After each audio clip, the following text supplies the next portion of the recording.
Well, I'm underneath. I'm on the church consulting and revitalization team, and on that team there are consultants. We have regional consultants that live out in the regions, and we have ministry consultants. And so ministry consultants cover the whole state. So I get the joy of helping 2,362 churches annually about in their area of worship and music. And that, I mean, every day I get to network, I get to encourage, I get to resource. I even do a little consulting, but mostly it's just encouraging and resourcing and getting everyone together in their part of the state, because it's necessary for you to be networked and not be alone. And we can talk more about that later, but that's every day: network, encourage, resource, consult. Network, encourage, resource, consult. And you never know, one day I'll be in Pikeville, next day I might be in Paducah, next day I might be in Monkey's Eyebrow, the next day I might be up in Cincinnati area. So I cover the whole state. I do about 3,000 miles a month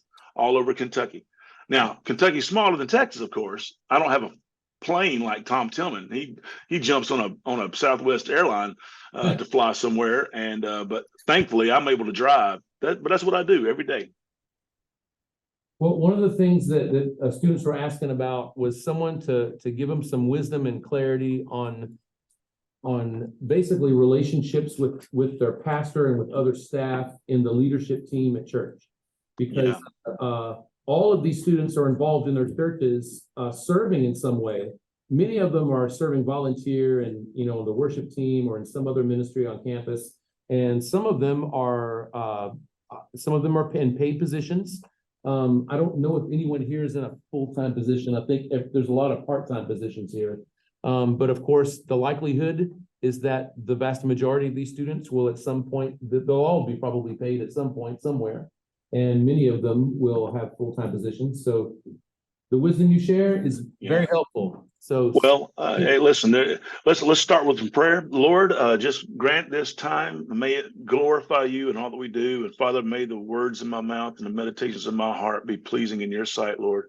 We love you and praise your name. Amen. Amen. Well, reality of it is some of you are already on the staff, some of you are going to be on the staff, but at some point you're going to be dealing with church leadership and their personalities. And I'll just say right now, from a statistical standpoint, I mean, 2/3 of our churches in the Southern Baptist Convention are 75 members or less.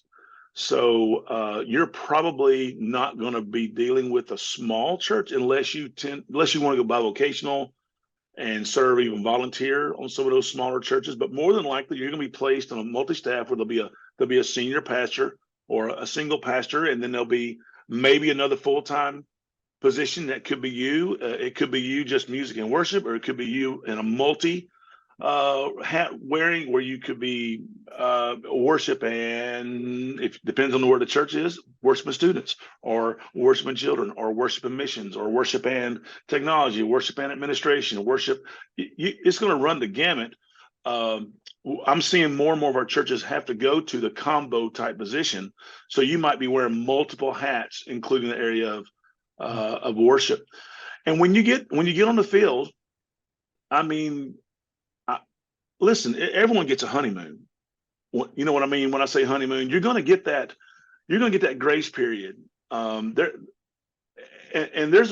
There's kind of a built-in DNA to every church as it is, as you explore and give questions. And I think, Mark, did I give a list of questions? Yeah, you've got 3 pages of questions. Yeah, these are just questions that I would, as you do the research, and we'll talk more about that in a minute with the role renegotiation, but as you do the research, go ahead and really look at if they seem to be having a change of personnel every 5, 6, 7 years, and that's their mode of operation. Well, just get ready that when in your 5th, 6th, 7th year there could be some turmoil. There's going to be conflict. I'll tell you that right now. Wherever 2 or more gathered, you got sinners. And we're going to talk about how to deal with some conflict. And I'm going to teach you something that you can always use down the road, not only in your professional life, but in your personal life as well. It's called role renegotiation. And we'll talk about that. But inevitably, you're going to get out there and you're going to learn the people. And my advice to you is, instead of trying to teach them new titles and new songs, you learn their family names. You learn who's connected to who. You be a minister and a shepherd more than a person that feels like you need to make sure they learn the new songs. All right. That's just free advice. That won't cost you a single thing. But if you get in there and you start trying to mess around with things too much without building up your trust or building up your poker chips, you're going to get yourself in trouble in a hurry. Now, you do what God calls you to do. But I'm telling you, from a wisdom standpoint, learn their names more than you feel like you need to teach them the new stuff from Crowder or any of the other from Getty or anybody like that. All right. So you're going to have conflict, and when you're dealing with that pastor, well, hopefully you've done your research and you've asked the right questions, and you've come to understand that you're on the same page theologically, not just on the same page theologically, but on the same page philosophically. A lot of our churches, I'm just going, the elephant in the room is the patriotic service. Here in Kentucky, there are some churches or there are some pastors that feel that if you do anything that's a patriotic type of service or a God and country type of service, then that's of the devil. And then vice versa, you've got some worship leaders that feel like, hey, if we do a God and country's type service, then that just goes against everything in my being, and there's just no way I can do that. So hopefully you'll be on the same page theologically and philosophically with that pastor when it comes to congregational song settings. I had a guy here in Kentucky, a Southern Seminary graduate, bright young man, was asked by his pastor, hey, listen, Sunday around July 4th, we would like to do something a little patriotic if we can. Let's do that, but let's don't. And the pastor wasn't expecting anything over the top. He wasn't expecting indoor fireworks or confetti cannons or anything like that. He was just, let's honor those who have served and given their lives, but then ultimately let's go to the cross about the ultimate freedom. And so I know that you've got classes and you're reading books and you're getting all kind of education about that. But if you find yourself in a situation where you go into that church setting and they're expecting something and you're not able to give that, then there's going to be conflict. And we'll talk more about that in just a minute with role renegotiation. But that pastor, if you've never taken a personality test, I would encourage you to do so. And meaning that, introvert versus extrovert. That's just a basic type of personality that you need to know about yourself and that you need to know about those you're working with, because that can cause conflict in a hurry. And then you'll need to learn, where are their giftings and where are your giftings? And then where are their shortfalls and where are your shortfalls? For me, I am administratively inept. You put an Excel sheet in front of me and I will quit talking because I don't understand it. That's why that my ministry assistants and assistants, all of them, they are administratively gifted. I know the flag. I see the flag. I know where I want to be when I get there, but I just don't know how to get there. Does that make sense? And a pastors will be like that too. Pastors will have great, big, huge dreams. And you're like, man, that's awesome. But the budget won't support that. We've got several people in our church that if you do that, it's going to become conflict, which that's fine. There's going to be conflict. There's healthy ways of dealing with conflict. And just know that you're going to have that going in. The more that you can know about your strengths and weaknesses, the better off you will be down the road. You will be. Also, I wanted to say, my advice is be truthful in everything. That's kind of a given. But I've had guys not tell the whole truth about when they're in that time of talking about each other. When they're talking to a search committee, they'll be desperate for a job, and they might fudge a little bit on what they believe or some of their philosophy, and they get there on the field and they find out that this is not going to work. And that's where I get to come in, and I get to have all sorts of fun meetings and I try to mediate, and sometimes it just gets real ugly. Your integrity above all has got to be protected. You cannot allow your integrity to be compromised in any way. And we can talk more about that later if needed.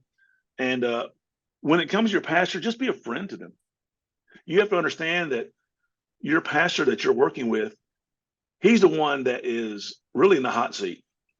He's the one that's catching flack all throughout the week. The last thing he needs is a staff member giving him flack as well. And they're seeing things differently than what you see, because in your little part of the kingdom of the church, you've got your music and worship area. That's your area. That's your responsibility. But for the pastor, many times it includes not just your area, but all the other different areas. And you just need to be a friend and pray for your pastor. You don't have to be their best buddy by any means, but you need to have a very cordial and encouraging relationship with that pastor. And here's some don'ts before we get into some conflict resolution, but never talk about your pastor. One of the tricks I picked up along the way was when a church member would come and say, well, brother so-and-so. And I go, hold on, listen, let's just go talk to brother so-and-so right now. Let's bring them in this conversation. All of a sudden, that person doesn't want to talk anymore. Mm-hmm. You really have got to, you cannot allow any comments, naysayings to go on without the pastor being involved in that situation. Because later on down the road, if it comes to light that you had a conversation about your pastor, your job, it will be in jeopardy. It will be. And you need to be the leader that God's called you to be, and that, hey, we are not going to talk behind people's backs. We're going to, and that not just goes for the pastor, that goes for anybody else too. If somebody comes up, there's a children's minister on the staff, man, they'll want to talk about that children's minister. Oh, hold on, listen, let's just go talk to them right now. You and I'll go with you, or we'll get them on the phone, or we'll whatever, get them together. And all of a sudden, you're modeling something that should be modeled, and it's tough, but you've got to do that. Lastly, well, no, two more things, then we'll move on down the road. Don't have a second fiddle attitude. If you know what I mean, in the orchestra, we're musicians. You've got your chairs and stuff like that, and sometimes that second chair can feel. Satan can use emotions that we have against us, and can make things a whole lot bigger than what they really are. But don't have that attitude of, well, since I'm not being used in first chair, that's not my responsibility. That is not what God has called you to do. And then lastly, when it comes time that you think God may be moving you on, please do not be a thorn in the side of the pastor or other church staff or other church leaders. Just go ahead and move on. And that's about all I got to say about that. So, Mark, if it's okay, I'd like to talk a little bit about this role renegotiation. Is that okay? Absolutely. All right. Now, listen, if you've got questions, make sure I'll be glad to entertain questions here in a minute. Give me about 10 or 15 minutes. I want to run you through this. And this is something helpful. I'm going to share my screen, and it should be right there. Are you seeing a role reading? Oh, hold on, not yet. Are you seeing a black screen with some colored boxes? Yep. Yes, sir. All righty. This right here, y'all, is something that I have used over and over and over and over and over. And my kids to this day, if you need to write this phrase down. I don't think it's on this piece of paper, but you can write it on the piece of paper. When the phrase is, when expectations are not met, conflict happens. Now, I'll say that again. When expectations are not met, conflict happens. And that's expectations from both parties. And many times it's not the written expectations that are a problem, it's the unwritten expectations. I'm just going to kind of use a call process for this model. So at the very top, you see there, it is role renegotiation, and mine is covered up for some reason. I don't know why it's covered up, but it is. But there is this first box. I'm going to call it gathering of information and developing expectations. This is kind of in view of a call of a church. All right. So you know a church is looking. You submitted your resume. You've begun your talking with the church. It could be your first conversation could be with a pastor, or it could be with a search committee or a chair of a search committee. There's going to be opportunities for you to talk and dialogue and gather information. And I'm just going to say this. If you are in a state where the convention has a worship and music dude or dudette in place, I would make a phone call or make a contact with that person and say, hey, I'm beginning talks with Walnut Street Baptist Church in downtown Louisville. Do you mind? Could we talk a little bit about it? If you have some information, I would love to get your perspective of it. Listen, I am more than happy. And I may not be able to talk that day, but I may be able to set up a 5, 10, 15-minute phone appointment, the next day or sometime that week or as soon as possible. Because in my opinion, I would hate for someone to come into a church knowing that Walnut Street is a traditional church. All right. And why in the world am I going to send a David Crowder type of person into that setting? Now, if God has called that person to that and the church issues that call, which I don't think they would, but I would much rather, I want that person to know up front, hey, here's some history, not to scare you, but I just want you to go in eyes wide open. Oh, they told you they had 125 baptisms last year? Huh. Well, according to our data, they've had 0 baptisms the past 3 years. So again, that could be a heads up. Somebody's integrity is on the line at that point. And it could be this. Side note, sometimes when people get on your church committees, it's like they check their brains at the door when they walk in those committee meetings. I don't know what it is. I have noticed over the past 30 years, some of my best and my brightest, you put them on a committee and all of a sudden they become some of the dumbest people on the world. I'm like, what happened? So side note, I'm going to say that they may not mean to lie. They may not intend to lie, but sometimes lies get told, and just that won't cost you anything. That's free. So you're in this area. You're of gathering information, developing expectations. Then the next step is going to be this: you make a commitment, or you say, okay, I am coming in view of a call. You get a vote, an affirmative vote. Everything, you've made that commitment. They made a commitment to you. You're making a commitment to them. And so now you go into the next step, which the next step is a place of productivity and stability. My wife is looking at me here. What you got? Okay. Yeah, I'm talking. Yeah. She's like, what?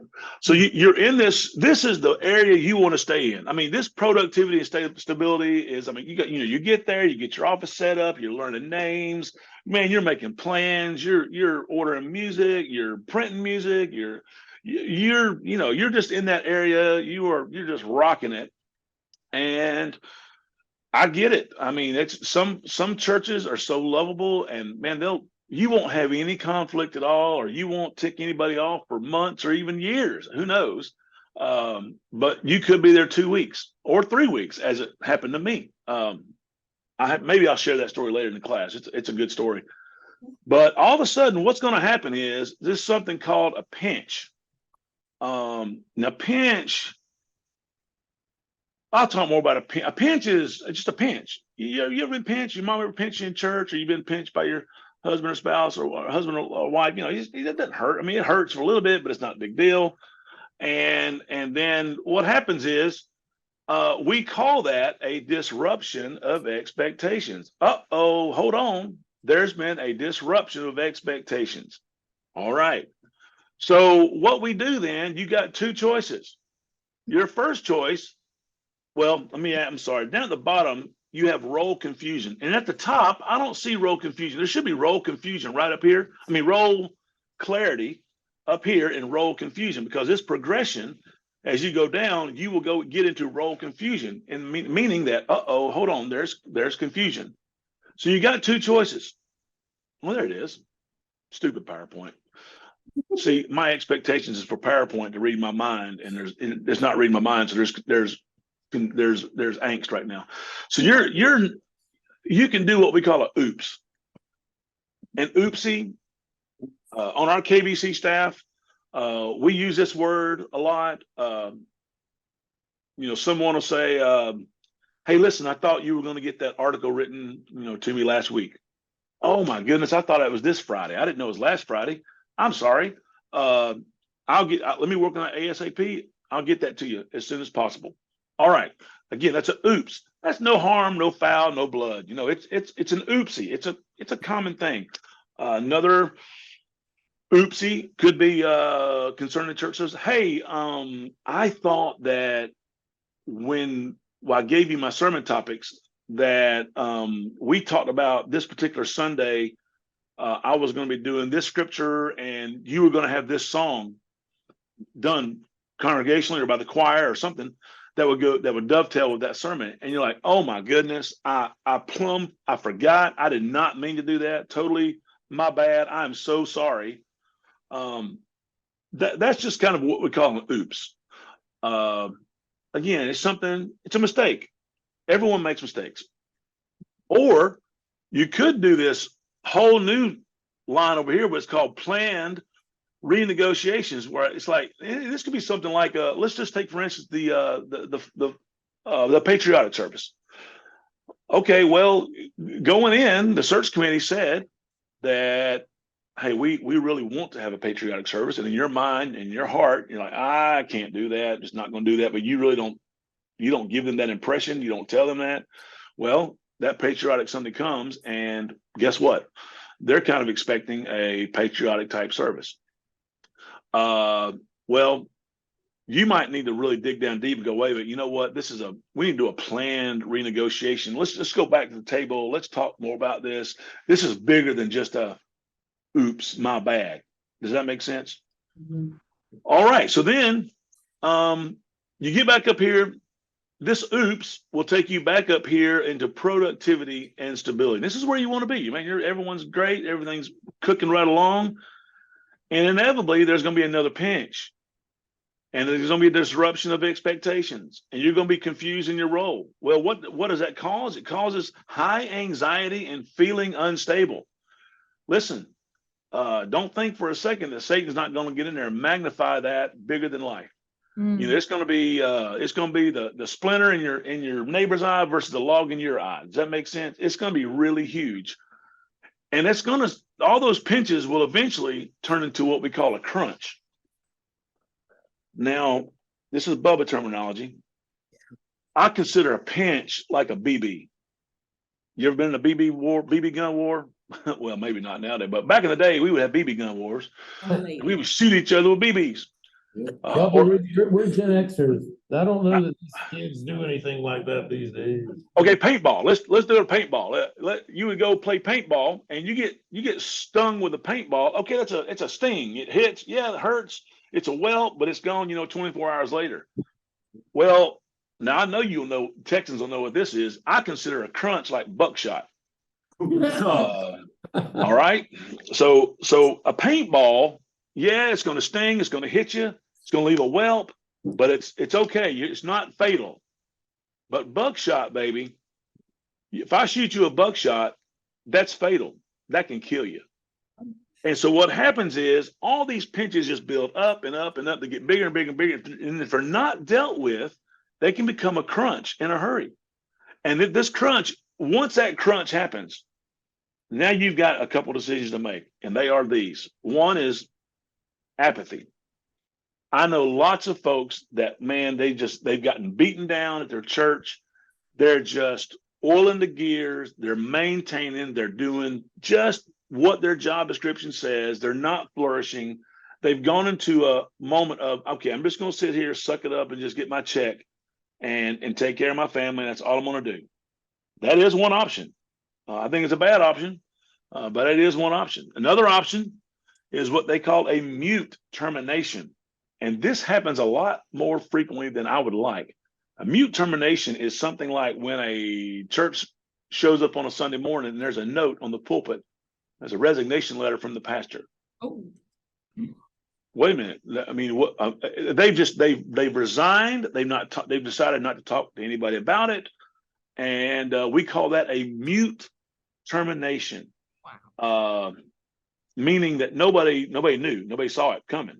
Well, they may have saw it coming, but they didn't think it would happen, and that church leader never talked to anybody about that.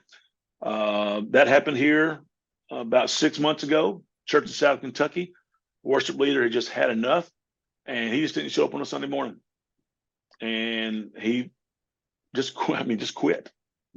Now that caused great angst amongst everybody, and it was a mess. And we were able to go in and help, but he decided to do that, and it was not because of the pinches. It was that big crunch that he got. It just had built up and built up and built up and built up, and it had built up to buckshot.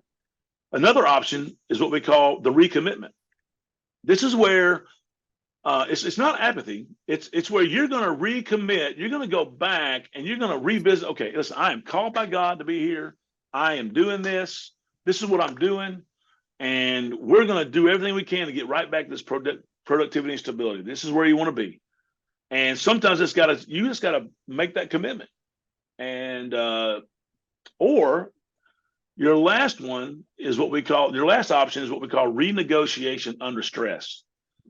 And this is where it's gotten so bad that there's a lot of tension and issues between you and several people in the church, maybe, or on church staff, where you just got to call time out, and you need to go right back up to square one and go, listen, let's gather information again, and let's maybe develop some expectations. Let's rewrite what's really expected of me, or let's revisit what's really expected of me. And at that point, an option is planned termination. And I understand termination happens. I get that. In my world, it should never be a shock for anybody to get fired. Okay, if a person is shocked that they're getting fired, in my opinion, that leadership has not done what they should have done to let that person know, hey, there's a problem. Hey, here's some ways that we're going to fix this problem.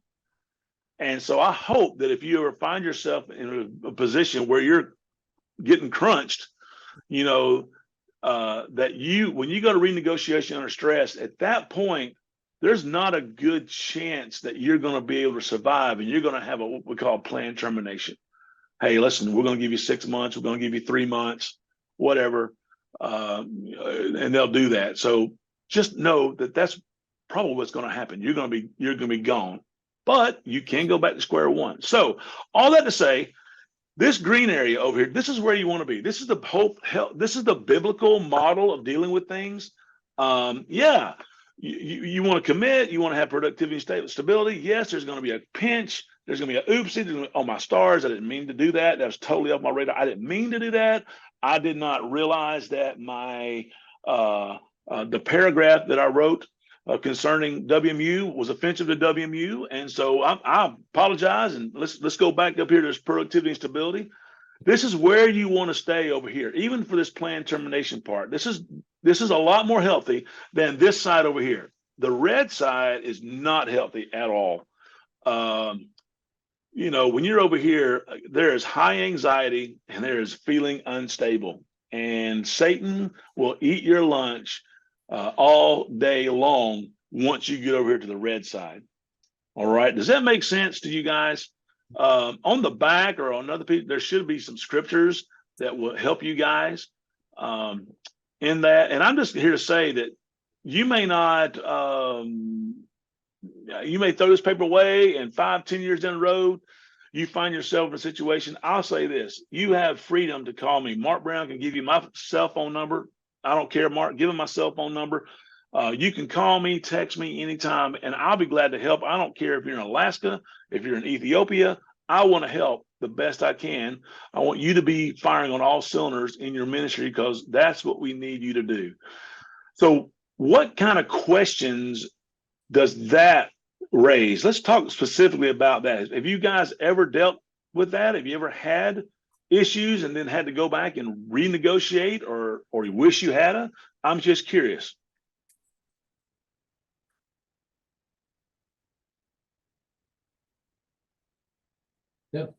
Have you ever seen a senior pastor change his mind on something about the worship to keep the worship pastor around?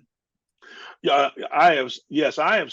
Yes, uh, and I'll say it's from this context. This worship pastor that had gone in had actually been able to educate in the area of biblical worship, and so not only did the pastor have a decision to make to change things, but so did the church staff, the church in general had to change some things. Yeah. Do you have an example of something like that? No, I was just wondering because I've heard a lot of examples of worship pastors saying, "Hey, this is a deal breaker for me," and the pastor saying, "Okay, we'll get somebody else." Oh, well, now that will happen, and has happened. And you better be prepared that if you go in and you stand your ground, which if it's biblical and you feel like God's really convinced you of this, then you stand your ground and God will take care of you. He may not be taking care of you through that church. It may be another opportunity for you. And I'll just say this, there's lots of other opportunities out there right now. In Kentucky, I've got 7 or 8 full-time positions open right now. And I've got about 200 part-time open right now. So if you feel like God's released you from that ministry, feel free to come on up Kentucky. We'd love to have you. Bubba, what are some of the more high-profile full-times that are open right now? Well, right now we got Walnut Street. Walnut Street's been open for a while. They got a great pastor. The thing about Walnut Street is this: Walnut Street is a downtown Louisville church. And just like a lot of our downtown churches in large cities, the makeup of the church does not reflect the surroundings that the church resides in. Where Walnut Street is, it's pretty. It ain't Oldham County. It ain't Mount Washington. It's not reflective of any of the surrounding counties. It's its own unique downtown Louisville. Lots of folks addicted. Lots of businesses have gone south. It's a ghost town. And but the pastor there he's been there since January. He's a firecracker, and he is getting it done. And he is helping that congregation make that transition to embrace the surroundings that God has planted them in. Wow. And Sound exciting. and so the thing about that is I mean it's a church that has a large bank account, which is a blessing and a curse. Well, the good thing is if they go out and they bring in, let's just say they bring 10 to 15 homeless people to the Lord that don't really have an offering to give, they don't have to worry about that. Because they've got money in the bank. Does that make sense? Yeah, imagine if this is my best association, if Travis Avenue was downtown in Fort Worth and had shrunk to about 150 people. Wow. But still had plenty of money. Yeah, and that's what they'll continue to do. They'll continue to just if they don't make budget offerings monthly, they'll just pull out from a bank account and David, got it. you had your hand. Yeah, I have a question. Is giving someone their way a good way to avoid church conflict? Run that by me again. Sorry. Okay. Giving in. If there's a conflict, just letting people have their way to keep peace. Well, and I think that if you go back to that role renegotiation model, that apathy, that's where I would put that person, where you're just kind of tucking your head, lowering your head. You're not going to make any waves. You're just going to just get by. And that's an awful place to be. You can do it for a little bit, but it's just, you're just digging dirt. Is all you're doing. You're not doing anything really visionary, and you'll get burnt out in a hurry. Okay. So yeah, sure. I was gonna give the example because it was of a volunteer that was not attending instructions given in the worship team. So it's like if we want to do something in the song that goes like hits, on the drums, and this Yes. guy's a drummer, and he's like, yeah, whatever, like, I just want to worship the way I want to worship, but I don't want to do like play whatever you tell me, because I don't want to worship that way. So Sure. we, like, in order for us to just avoid a conflict, we said like, okay, let's stay with your plan then. Like, we don't want to, like, get involved into any kind of discussion. We love you, and we want to make this like work. So at the end, we always did what he wanted, and it was like really bad, but it was like the best way to get out of that conflict. So, like, can we blame him? Because I mean, at the end of the day, he's a volunteer, and he's like doing his best. But he's like one of those persons that is like, no, I want to do it my way. And he's not doing his best. Huh? And he's not doing his best. Well, yeah, I know, but he's the only drummer we have, so. Yeah. I totally understand that, and that's a whole nother really class on maybe expectations of your leadership teams, but it's basic leadership principles. We as leaders, we sort of set the expectations. We encourage and we do everything we can to meet those, and I'll tell you, I don't know the whole situation specifically, but I had been in a situation where, we had a lady on our praise team who, let's say, I don't remember the exact times, but like we had rehearsal, like call time was at 8 and the service was at 9 or something like that. So we would rehearse from 8 o'clock on, and I'd actually work with the instrumentalists even earlier. So we get like a 15-minute head start on them, and then the vocals would come in at 8. And over this lady, very talented young lady, it was a consistently, 8:10, 8:15, 8:20 model where the worst thing you can do is to wait for a rehearsal to begin on one person. If you say the rehearsal is going to be at 8 a.m., you need to go at 8 a.m. Or if you say 7 p.m. at night for choir, you need to start at 7 p.m. Don't wait even if you got 2 people there, you have got to set an expectation of, hey, this is when we start.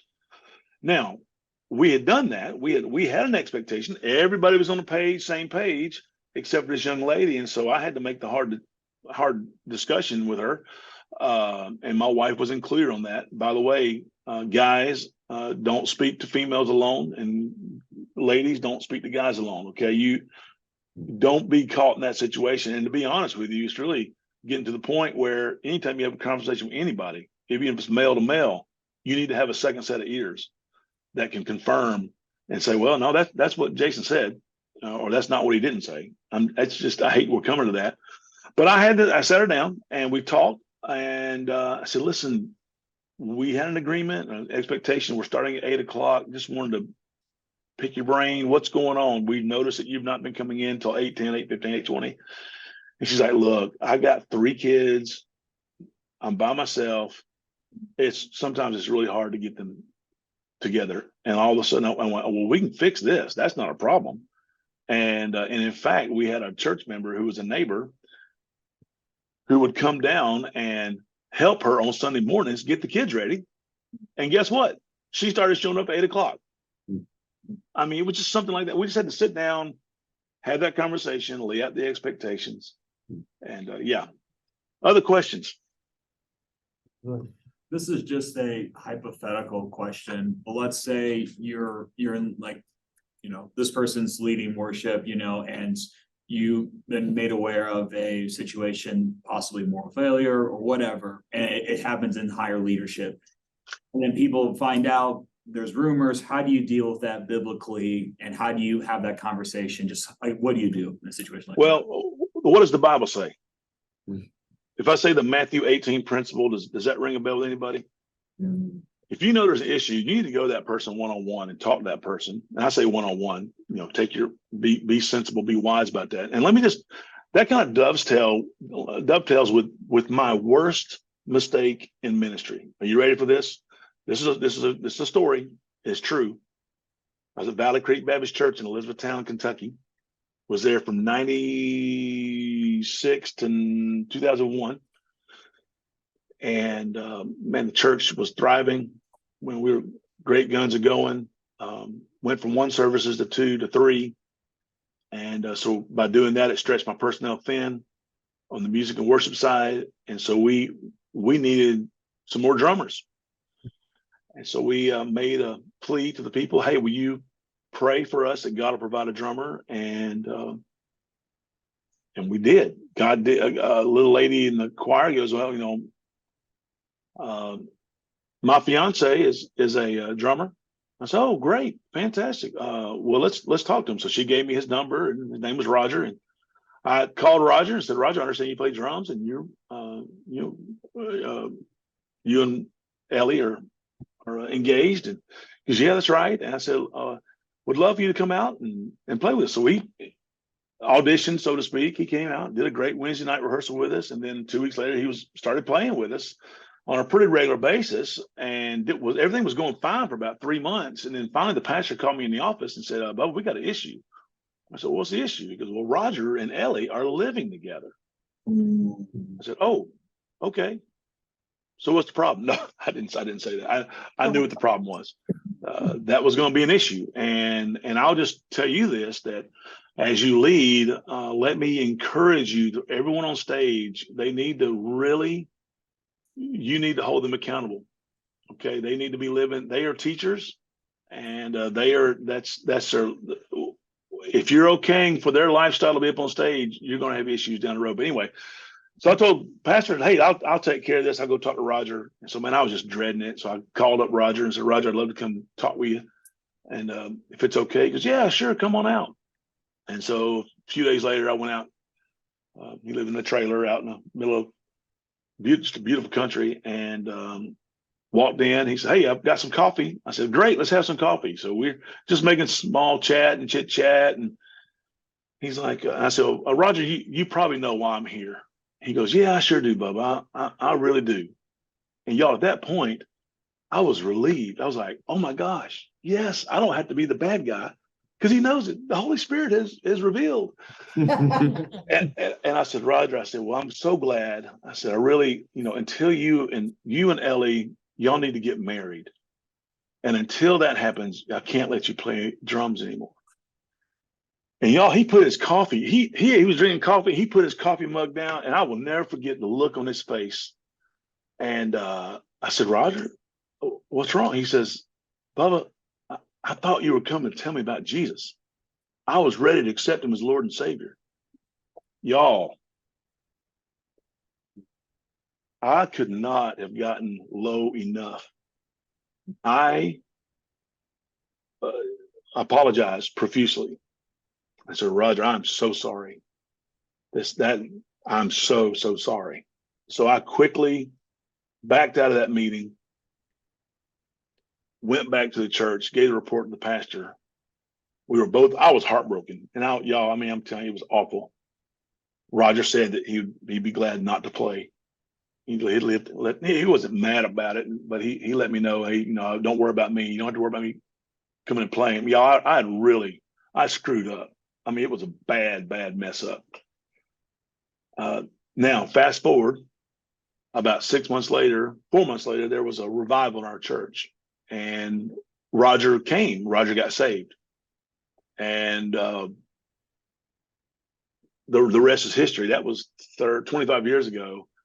And basically, once a year, I don't have a picture on my phone, but he long hair, blonde, long hair. He's a rocker. And but him and his wife, Ellie, they've been married now close to 20 years. But him and his wife and me and my wife get together at the Texas Roadhouse in Elizabethtown, Kentucky, and just have it's a reunion. We talk about things, what's going on, and he knows that he didn't understand at the time why I felt so bad, but obviously now he does. And but I'm just telling you, do not take someone's salvation for granted. Mm-hmm. Do not think that someone has made a commitment to Christ when they have not told you and exhibited to you that they've made a commitment to Christ. Okay.